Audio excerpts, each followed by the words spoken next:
perto de 1h desta segunda-feira, o mundo parou.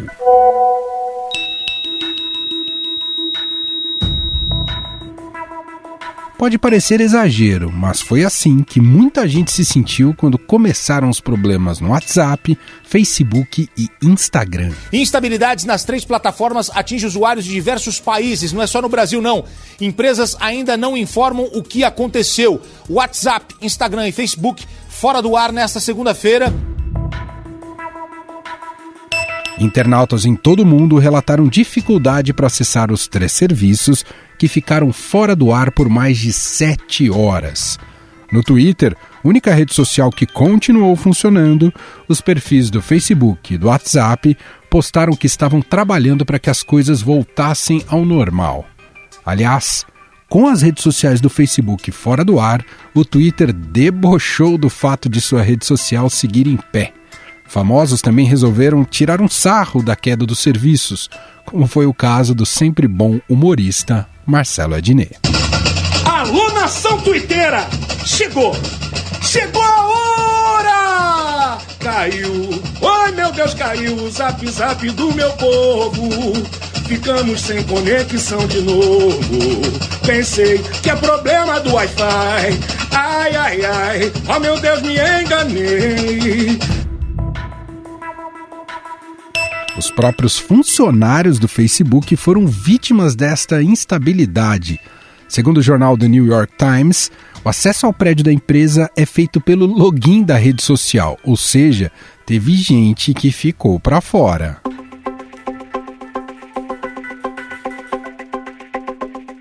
Mas nem todo mundo achou graça com a queda dos serviços.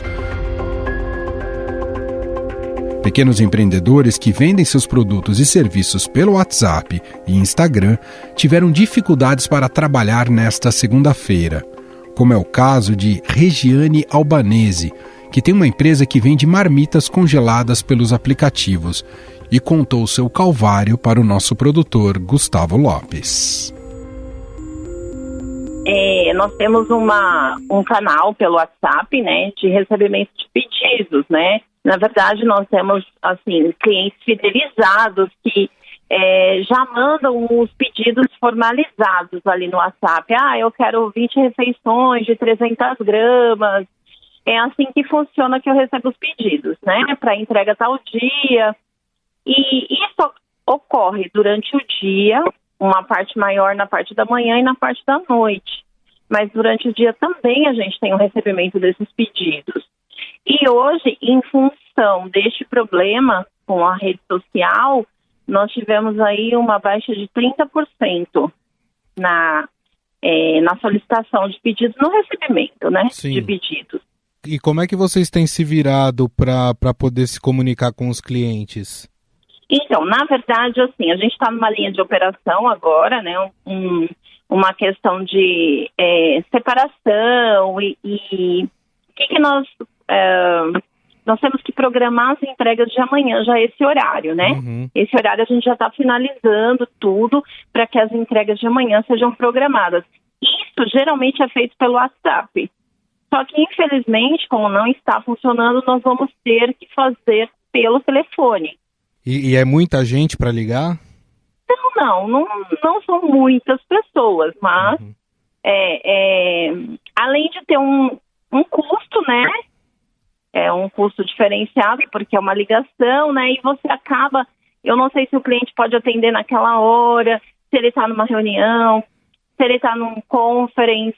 Então, assim, a gente fica receoso de acabar atrapalhando por esse motivo. Quando você manda uma mensagem no WhatsApp, se ele não está disponível ali, dentro de alguns minutos ou uma hora, ele te responde, né?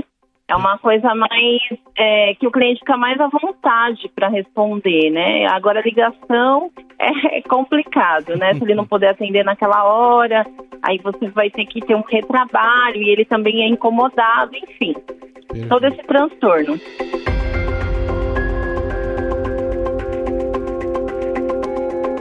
O Facebook, dona das 3 redes, também sentiu economicamente na pele a queda de seus serviços. As ações da empresa chegaram a cair mais de 5% na Bolsa de Nova York e na eletrônica Nasdaq. E Mark Zuckerberg ficou 6 bilhões de dólares mais pobre.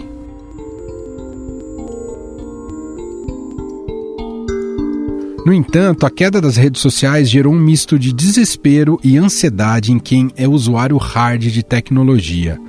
Mas essa dependência é muito mais séria do que a simples falta de se comunicar com amigos ou colegas de trabalho. O The Wall Street Journal teve acesso a pesquisas internas do Facebook que demonstraram que a empresa tem conhecimento de que o Instagram pode ser nocivo para a saúde mental dos adolescentes, sendo uma fonte de distúrbios de ansiedade e de alimentação. Em uma das pesquisas, a empresa descobriu em março de 2020 que 32% das meninas que se sentiam mal com o próprio corpo ficavam ainda pior ao acessar o Instagram. Para falar sobre o quanto nos tornamos escravos das redes sociais e os perigos para a saúde mental, nós convidamos a psicóloga Paula Diniz Vicentini, também ouvida pelo nosso produtor aqui, Gustavo Lopes.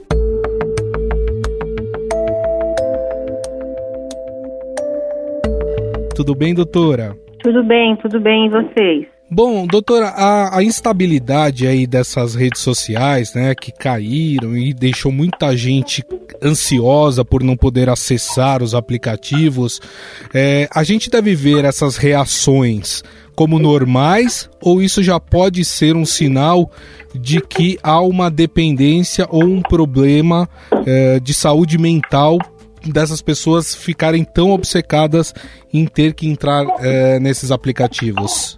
Olha, eu acho que vale avaliar, né, os sintomas, né, se eles são parecidos aí com sintomas de abstinência. Se a gente pensar numa irritabilidade, numa inquietação, numa ansiedade, né, isso vira um problema, sem dúvida, né? Eu acho que a gente está habituado a acordar, a primeira coisa que a gente faz já é checar as redes sociais, né? E quando não tem isso, alguma coisa está diferente, né? Então, se você identificou esse comportamento, né, acho que são sinais de que a presença nas redes, elas estão excessivas, né? E que, junto com outros fatores, ela pode acarretar aí quadros de depressão e de uma ansiedade.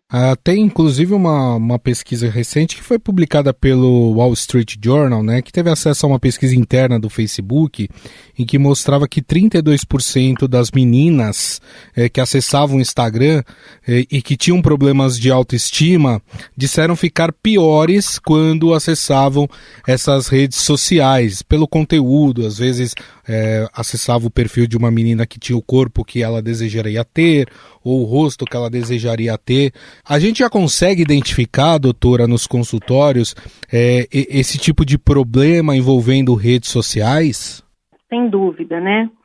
As crianças e os adolescentes precisam ainda mais de atenção para a gente evitar esse adoecimento, né? Porque eles estão numa construção de imagem e de própria personalidade. Então, ficam naquela ideia de que a vida perfeita existe, quando na real a gente sabe que não, né? Dada a nossa condição humana, a perfeição não existe. Hoje nos consultórios a gente vê muito mais, né? Essa política do ideal de perfeição, né? E do quanto a gente quer ser parecido com aquela imagem, acho que traz um grande pensamento aí, uma preocupação, sim, para os pais primeiro, né? E para a gente como sociedade. Agora, essa é uma responsabilidade, doutora, a senhora citou os pais, né? Dos pais em controlar como essas crianças e esses adolescentes usam as redes sociais, ou também é uma responsabilidade das empresas em tentar fornecer um tipo de conteúdo que não afete na saúde mental das pessoas?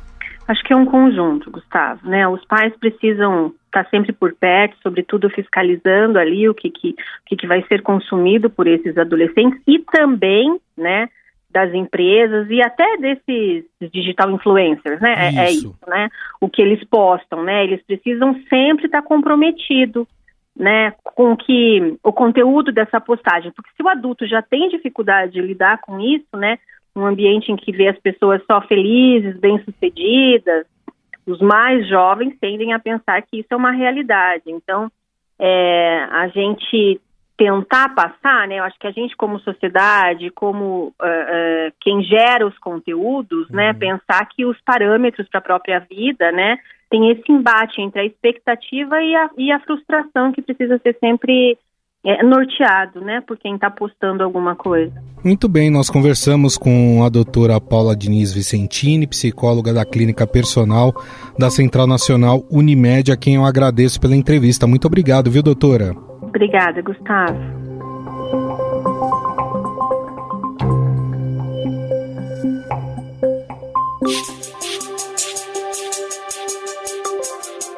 Mas afinal de contas, o que causou uma das maiores panes da história do WhatsApp, Instagram e Facebook? Em junho passado, houve uma queda de 10 minutos no WhatsApp e no Instagram. Antes, em março, os dois serviços e o Facebook também ficaram fora do ar por cerca de 50 minutos. Especialistas especulam que parte dos problemas frequentes têm sido causados pelo plano de integração dessas redes, que foi anunciado em janeiro de 2019 e que teve início em 30 de setembro de 2020 com a integração do Facebook Messenger e Instagram.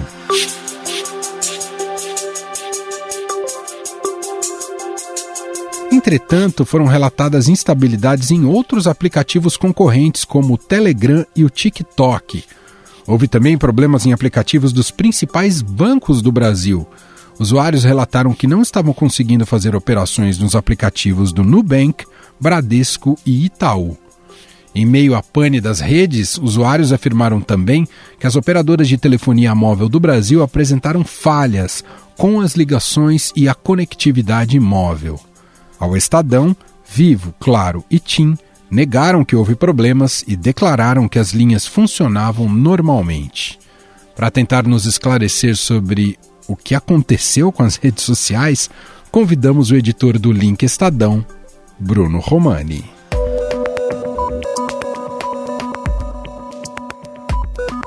Olá, Bruno, tudo bem? Salve, Emanuel, tudo bem? Imagino como deve ter sido essa segunda-feira da redação do Link, hein, Bruno? Foi o famoso fervo, viu, Emanuel?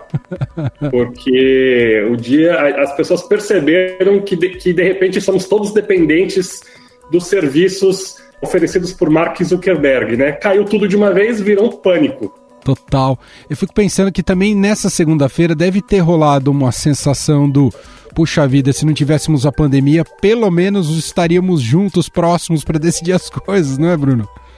A gente, pelo menos aqui no Link, foi a primeira vez desde do esquema de pandemia que a gente ligou a câmera e a gente colocou a câmera ligada o dia inteiro como se a gente estivesse na redação. A gente fez uma operação de emergência aqui, usamos outras plataformas fora, né, do WhatsApp, Facebook, e a gente ficou o dia inteiro ligado com a câmera e falando como se a gente estivesse na redação mesmo. Esquema antigo. Que incrível, que demais. Ô Bruno, eu tenho várias perguntas aqui para fazer para você. Primeiro, eu queria entender se é a primeira vez que os três caem juntos ou isso não é inédito. Não é inédito, Emanuel. Talvez o que seja inédito é a extensão. Desde o começo de 2019, o Mark Zuckerberg ele anunciou um plano que ele gostaria de integrar cada vez mais os serviços, né? Então ele tem ali o Facebook, que é, claro, o serviço que ele fundou, e depois ele comprou o Instagram e o WhatsApp. Essas três plataformas, elas funcionavam relativamente independente uma das outras, né? Como se você tivesse só no Instagram, você não sentia falta do Facebook, por exemplo, ou do WhatsApp.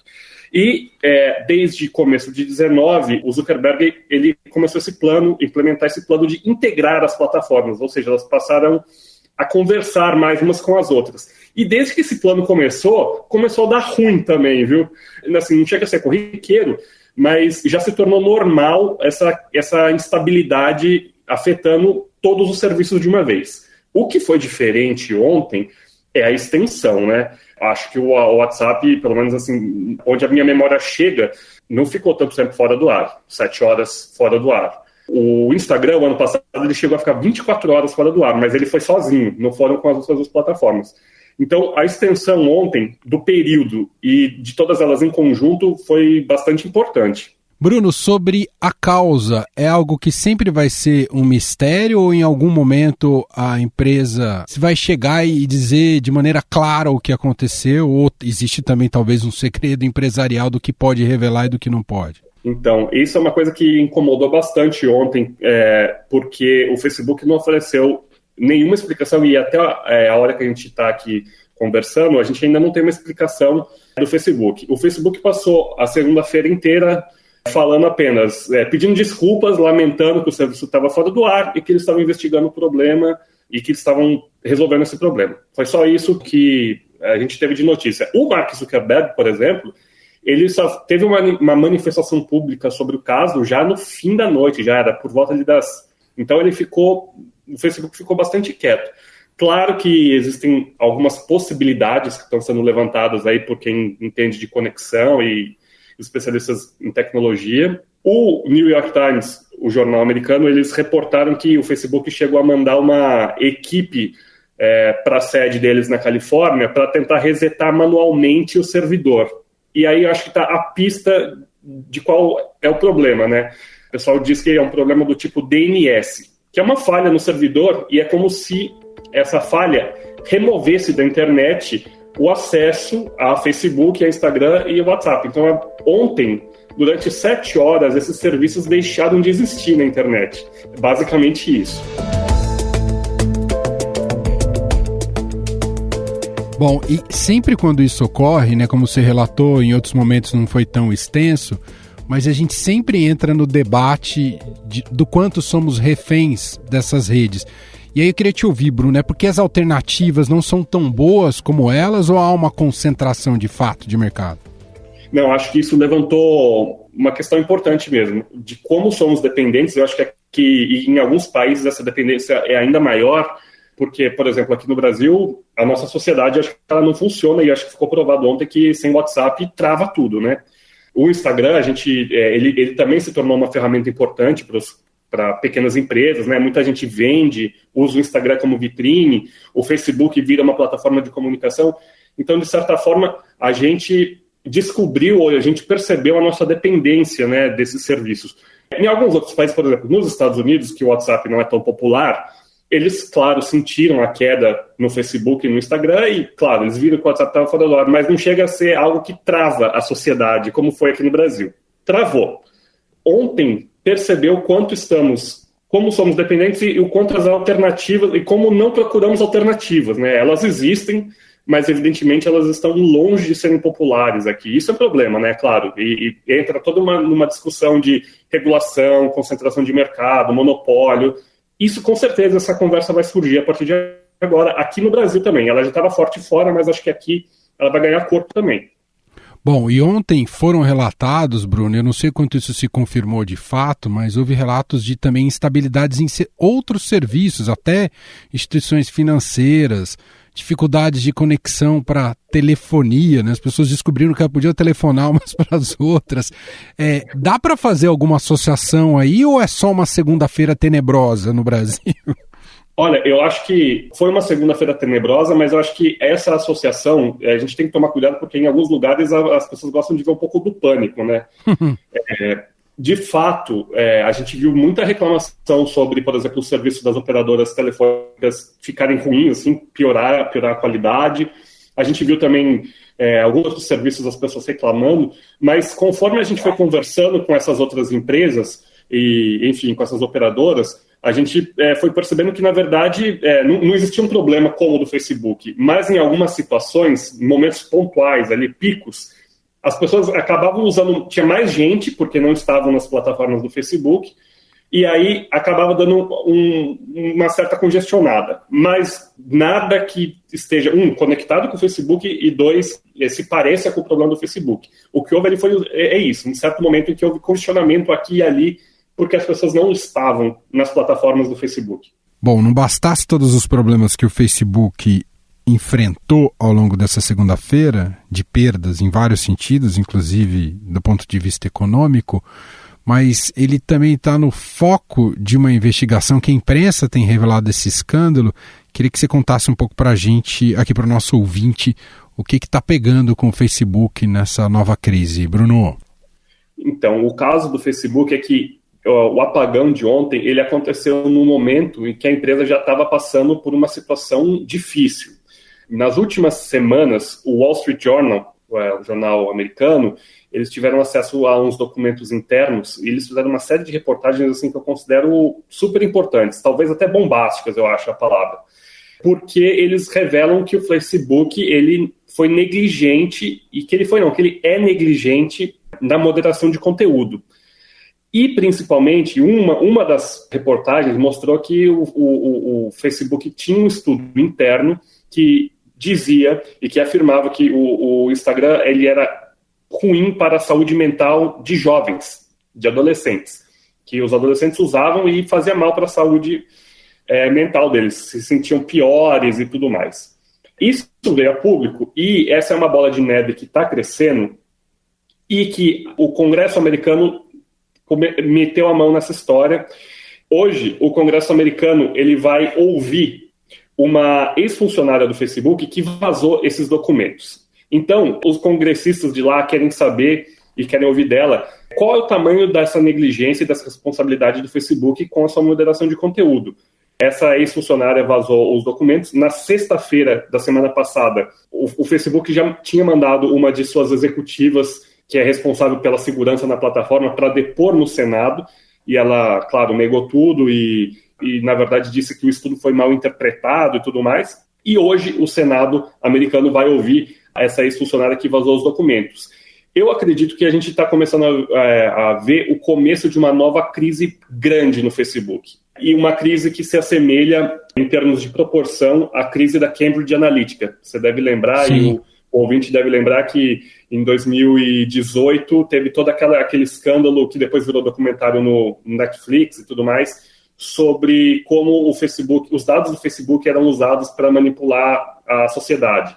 E isso acabou virando uma crise de imagem, uma crise para a empresa, e que se estendeu por mais de um ano e que depois virou uma multa do órgão regulador dos Estados Unidos, uma multa de $5 bilhões.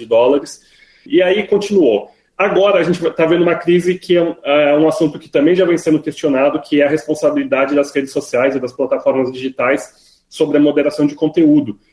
E, pelo andar da carruagem, os políticos americanos estão muito interessados em discutir essa história e cavar essa história. E essa série de reportagens do Wall Street Journal foi, assim, o pé na porta para essa história. Então, eu imagino que, a partir de agora, a gente vai ver os questionamentos em relação ao Facebook aumentarem.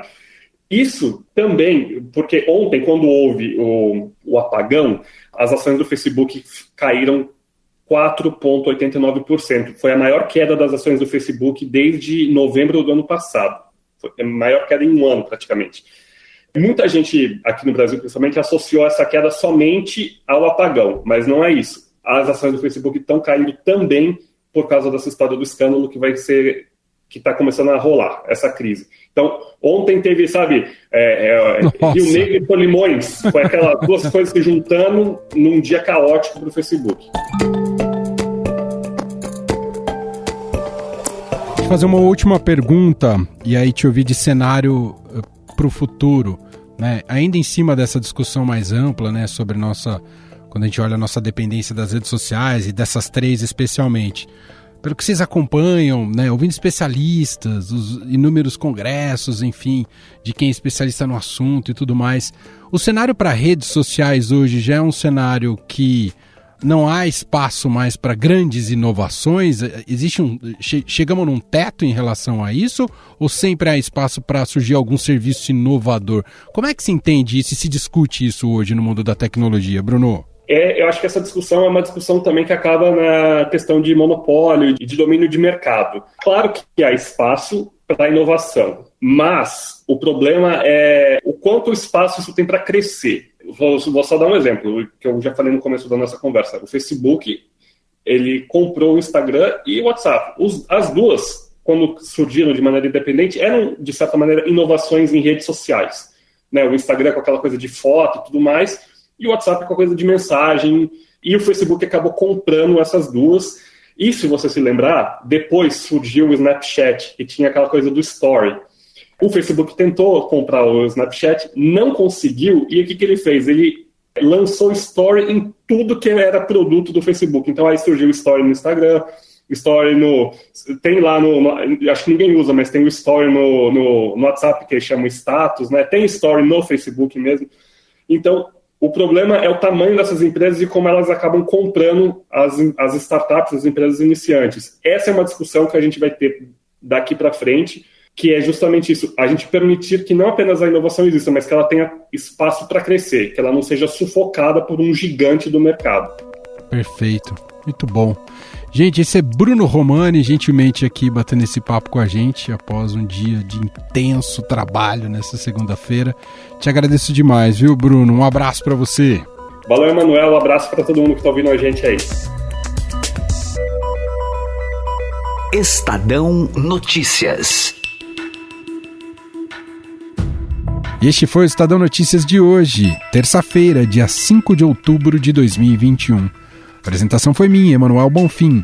Na produção e edição, Gustavo Lopes, Jefferson Perleberg e Ana Paula Niederauer. A montagem é de Moacir Biasi. E o diretor de jornalismo do Grupo Estado, João Fábio Caminoto. Escreva pra gente o nosso e-mail, podcast@estadão.com. O e-mail não tem saído do ar. Um abraço pra você e até mais.